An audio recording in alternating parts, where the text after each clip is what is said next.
Hello and welcome to another installment of Comparative Reasoning. I'm your host, Cedric Kennedy, and today I want to talk about Rekindle the Fire Against Police.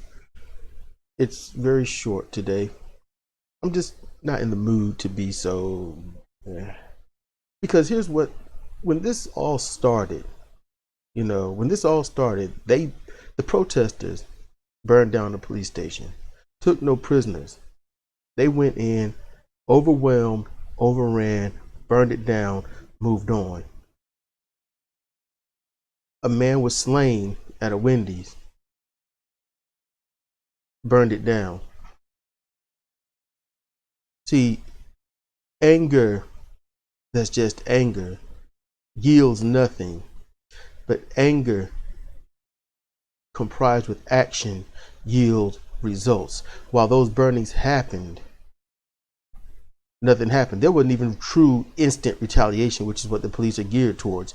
But the police have been getting retaliation ever since. Matter of fact, they're getting retaliation because these people had the nerve to stand up to them and not be bullied, to lash out at the lashers. That's what the problem is. And here's what's going on. The police run roughshod. They do what they want to do, and they get away with it. You know what? Why not rekindle the fire against police? There's been more deaths. Wrongful.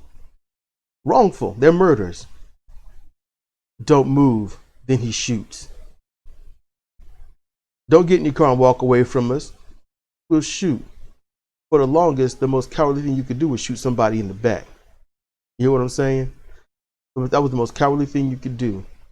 Now, they don't care. Shoot you in the back, running away. Why? Because it's not about keeping black people in line.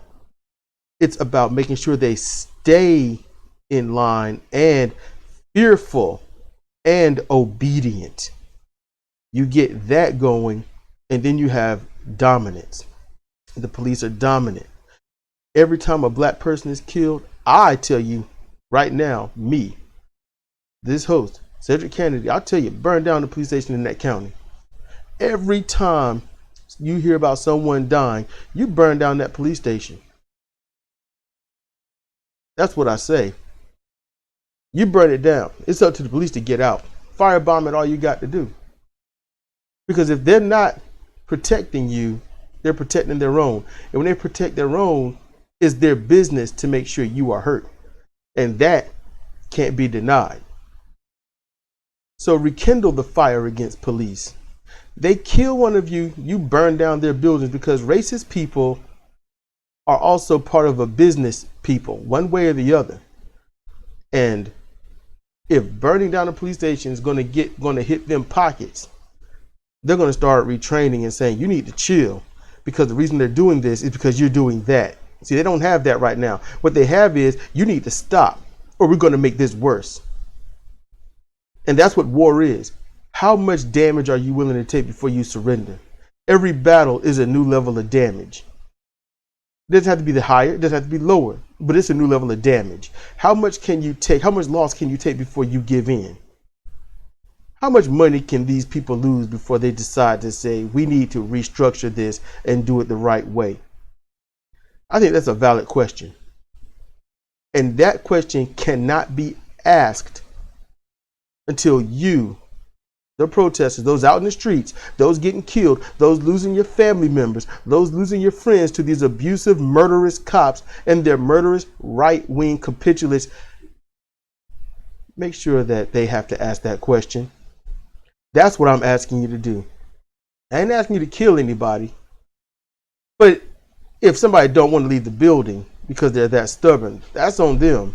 Where's the self-preservation? They use your self-preservation for you to comply. You need to use their financial self-preservation to get them to comply. And that's my message. This has been Cedric Kennedy for Comparative Reasoning. Thank you for listening.